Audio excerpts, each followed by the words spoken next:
It's lifestyle. The lower that you can go, the better. Some of the most outstanding and outrageous lowriders in Southern California gathered for an impromptu car show.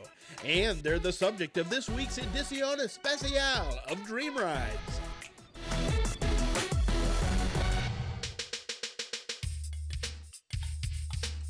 Lowriders, they've been over 40 years.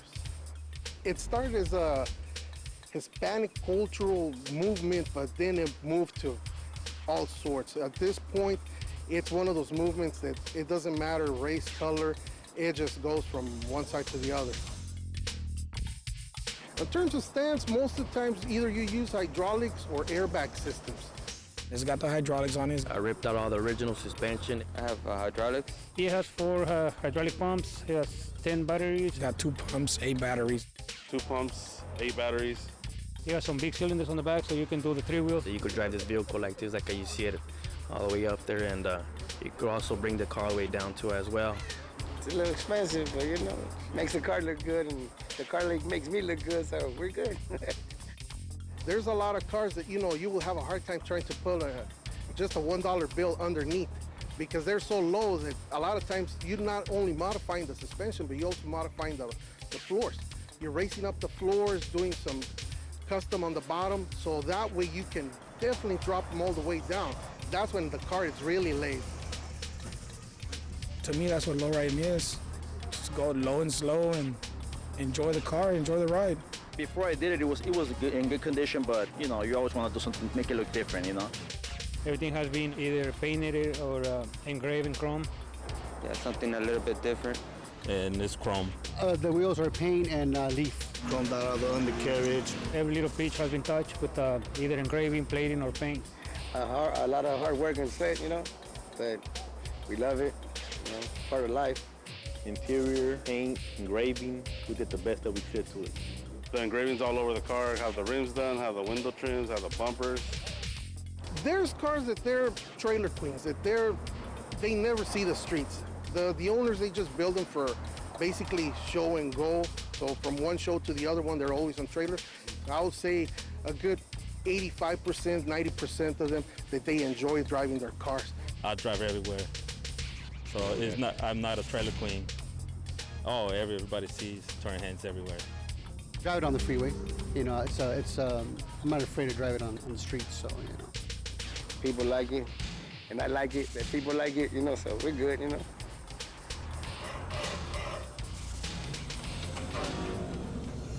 This car is a 65 Impala convertible. It took me 2.5 years to build. The car was built by some people in Rivers, California, and they just say, hey, I need money. I was just forcing out the money, you know. It took 2.5 years to build. I came up with the color, you know, they came up with everything else. The pumps, you know, the engraving, the engine, all that stuff, so. That's like one of a kind dash, you know, it's hot rod / lowrider, you know, muraled out, engraved also. The wheels are paint and leaf, the 13-inch, they're 520s. Something different, I mean, you don't see the same thing on another car. And I like it, I like the engraving stuff because it attracts people. This is a 94 Cadillac Fleetwood. On this car, we start on the frame, take care of the frame, work on the frame. We took all that engine apart, start working, every little pitch has been touched with either engraving, plating, or paint. It took me about a year to finish it from bumper to bumper. We started with an organic green, that's what the base is. And then I had one of my friends do the graphics. I have another friend do the murals. I did all the metal plating and engraving. Every single part has been touched with either paint, chrome, or engraving. We went through every single detail. He has 4 hydraulic pumps, he has 10 batteries, he has some big cylinders on the back, so they have 22-inch strokes, 8 on the front. Like that you can do the 3-wheel easy. Everything has been customized with fiberglass paint and it's leather and ostrich. This is an 83 Regal. I mean, everything's custom on it, custom paint, custom engraving, custom rims, custom interior. The engravings all over the car, have the rims done, have the window trims, have the bumpers, have the A-arms, have my steering wheel engraved. Suspension has a custom 16-inch lockup. I have 2 pumps, 8 batteries, and it was all done by Street Paint Hydraulics in Orange County. It's got a 3-inch tuck in the front. Well, the tuck in is like a butterfly effect in the front, so that way the wheels tuck in. It's copper orange, and the pinstriping was done in Las Vegas. His name is Felix Designs. He did the pinstriping on the body and the frame. He does everything freehand, no stencils. Whatever comes out of his head, that's what he does. Yeah, that's the name of it. Well, I started off with pocket change, but I mean, it's a lot of money into it now. This car is a 1979 Chevy Malibu. I built this car for my wife. Yeah, she enjoyed it. Sometimes she starts driving my car, so I say, no, you know, I need to buy you a car now. I did a lot of engraved, upholstery, the murals. I have hydraulics and 3-wheel motion.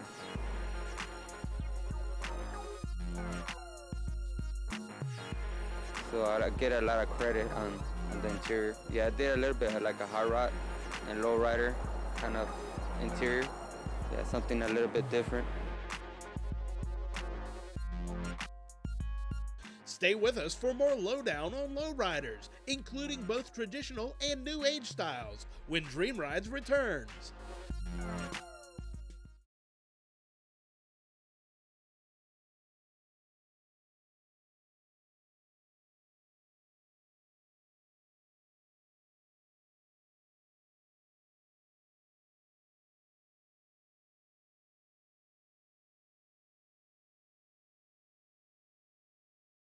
This edition of Dream Rides, presented by Steel Rubber Products, is being brought to you by ARP, the world leader in fastener technology.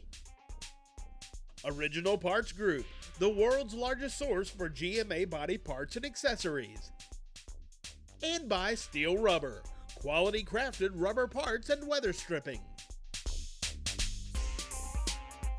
Welcome back to Dream Rides, coming to you this week from the West Coast. Thanks to Lowrider Scene magazine, we're getting an up-close look at this stunning and stylish aspect of the California car culture and its many varieties of rides. Low riding, it's a dimensional lifestyle because basically you cannot just encase them into one, because there's the traditional ones, which basically they cover cars that they're built between the mid-50s to 60s, 70s. Then you have the new age guys that they build, you know, newer Caprices, boxes. So at the end of the day, it's hard to try to just put them, all of them in one case, because it just goes from one side to the other one.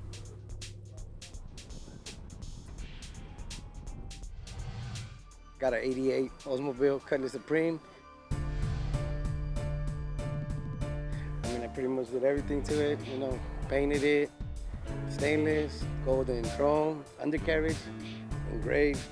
Like you would put engraving on your jewelry, the same kind of thing, you know, but the guy does it on, you know, on car stuff. Suspension, I changed the front A-arms, had to put Cadillac A-arms, extended them, and chromed, engraved. Extended the drive shaft, and I got a telescopic. But everything pretty much chromed, you know. Took me a time. You know, painted the whole bottom of the car. You know, it's hard.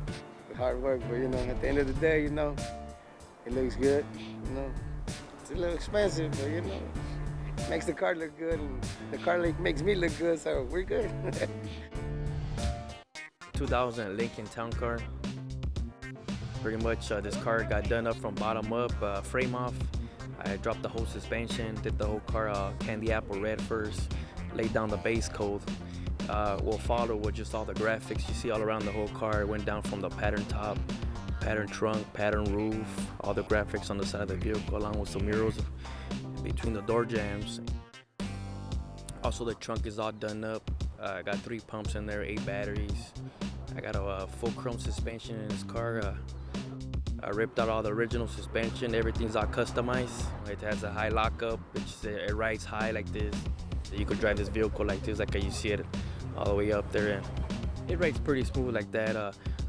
You just gotta be careful on the turns, not turn so fast, because you might end up flipping the car, you know. So you gotta be careful. There's consequences, and you know, it's not always looking pretty. You gotta take time to clean this car, man. It's pretty tough when you got to get down there, and when you take it out a couple times, you got to really get down there, clean that car, clean all that chrome, and it's really time consuming. Just like any other thing, it's the hobby, but you got to do it right. Most of the lowriders here today are part of the prestigious High Class Car Club, a group with strict standards for both their members and their incredible cars. High Class, it's a club that is really organized. It's been around since 1977. Well, you can see we're on a different level of most car clubs. I mean, everything's got to be done chrome, custom paint jobs, custom interior. Depending on what you do on the car, it reflects on the club. So we try to do everything, nice and neat, because that's bringing the club up there. We don't take no shortcuts. Yeah, we have standards, and like I say, I give everybody a chance, and they can come with a car that is not done all the way, and we help them out, and we get it where we're supposed to be. And then we gotta have our cars clean, or that's something we'll get fined at the club if you get caught with a dirty undercarriage. So you always gotta have your car looking 100 at all times, Oh yeah, there's always a lot of support. Most of the members, they're always offering, or the majority of them, they usually know how to do work on cars. They offer help, and whenever you need something, they're real good at helping.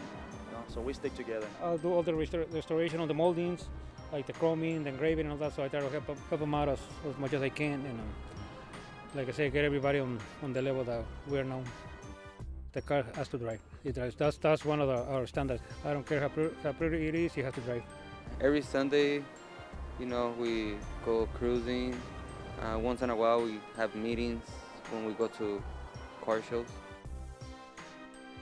I have a 14-year-old. He already have a car. I did a car for him, try to get him involved on the club. So far, he's been liking it. He's all into it, and he's proud of it. The little ones, yeah, everybody's like say following the same steps we're doing. We try to involve them every weekend. Go to car shows. Do it like a family thing. Everybody brings the family, the kids, and that's how we do it. That's how we roll.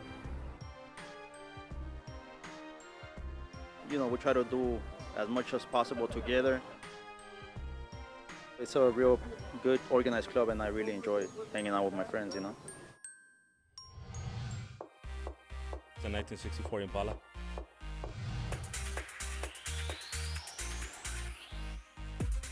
Well, I bought it all bad, and then I repainted the whole car.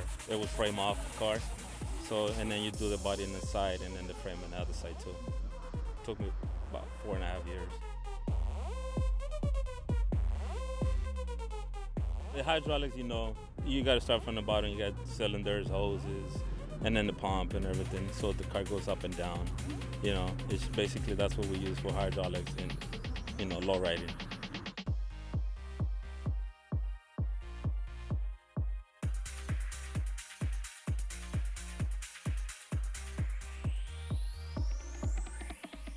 It has everything chrome, engraved. It has a little torque in it, so the tires is a little bended, so that's the way we like them.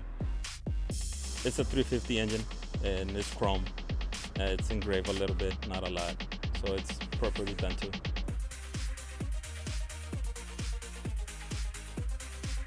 I drive my car. That's what I built it for. Stay with us, because when Dream Rides returns, we'll check out more lowriders and even some high hoppers. Don't go away.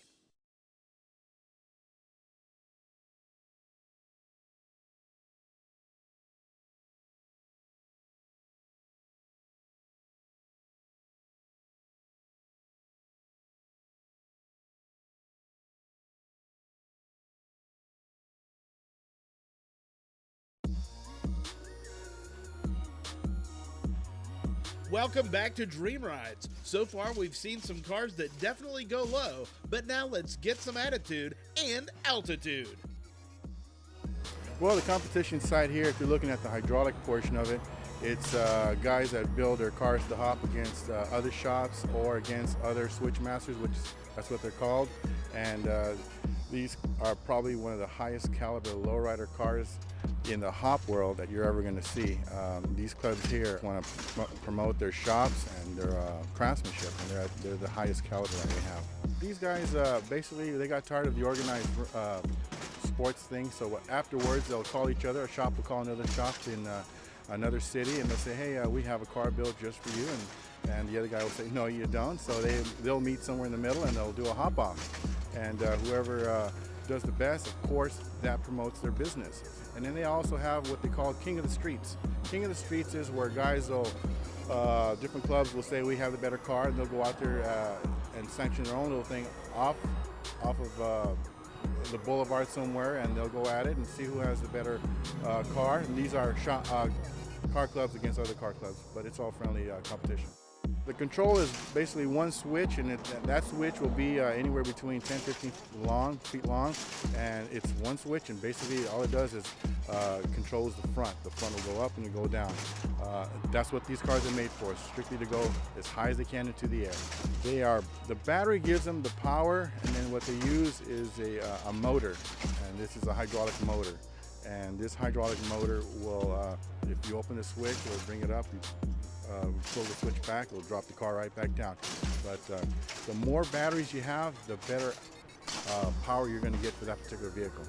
These are battle-ridden cars, so the more you see a car that's all beat up, you know that car has been into a lot of battles, which means that he's really quite good at what he does.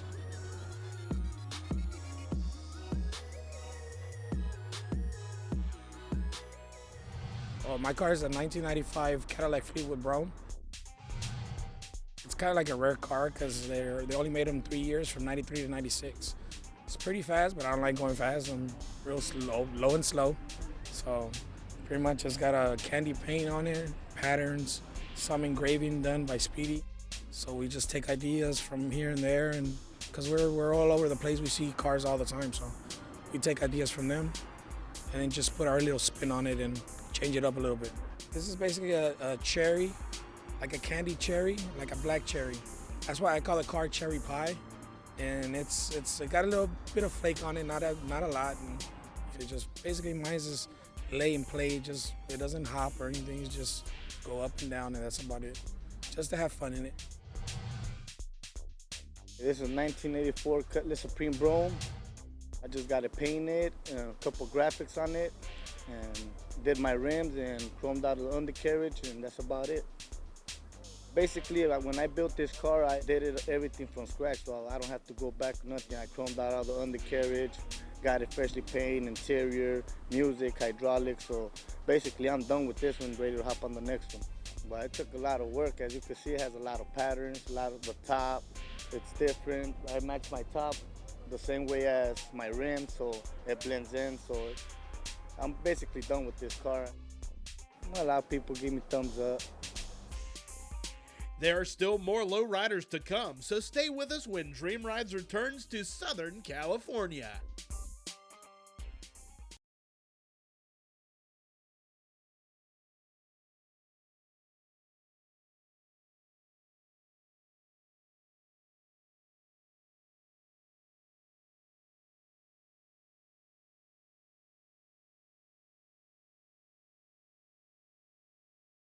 This edition of Dream Rides, presented by Steel Rubber Products, is being brought to you by Custom Auto Sound, the originator of classic car OEM fit radios since 1977. Evapo Rust, super safe rust remover.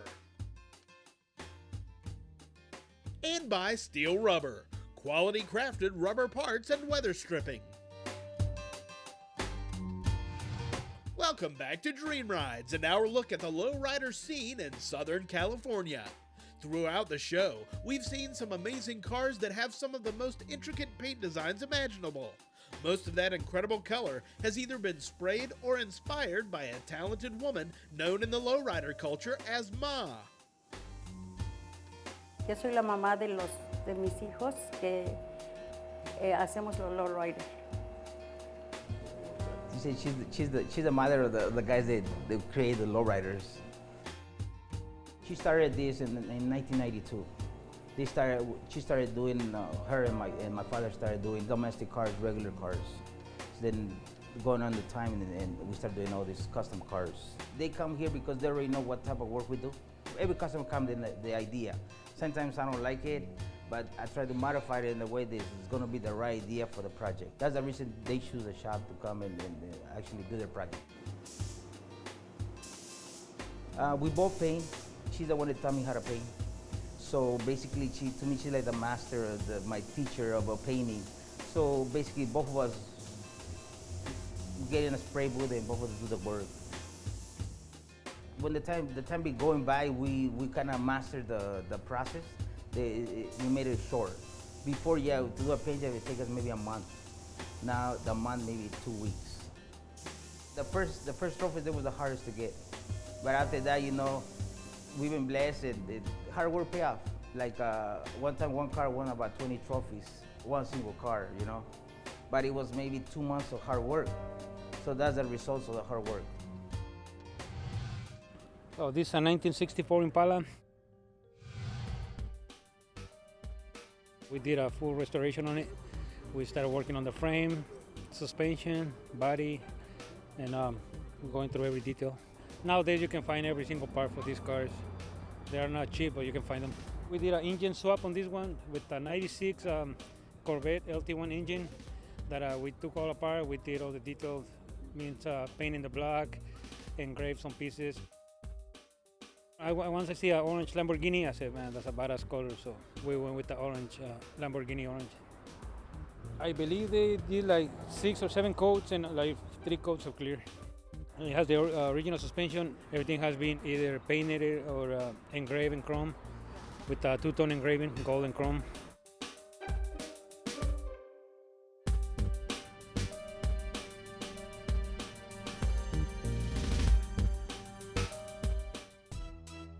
This is a 1973 Chevy K5. Oh, we customized it all. We took it off the frame, sent everything to get chrome, interior, paint, engraving. We did the best that we could to it. Well, the idea is on the interior, me and my friend from Riding Dirty, we came up with a couple schemes, and we picked out the one that we liked, which was this one, a little bit of alligator, stingray, and diamond stitch. That's what we came up with that. The paint, she picked out the color. I just picked the color and I like crocodile, so yeah. It reminds me of money. The wheels are 28-inch Lexani, dipped in gold, golden chrome. I did it in 2 years, but it never stops. I keep on adding stuff to it all the time. So it's been like, I've had it for like 8-10 years. When I barely brought it out, it took me 2 years to build it, but then ever since I add things. When things come up, I try to add to it so it won't stay behind. I don't think there's a single owner that you can ask them, are you gonna stop here? Most of the times they'll be like, yeah, I will stop here, and basically it's just for a few months, and suddenly they will get the fire burning again, and they will start modifying again. So it's always a work in progress, because it's one of those things that it's hard to pinpoint how we fall in love with. It's a tough one to try to say, well, it was because this or it was because that. At the end of the day, most of the times you just see the car and you just fall in love. We hope you enjoyed this look at the lowrider lifestyle. And be sure to join us next week as we continue to explore the California car show culture. See you then.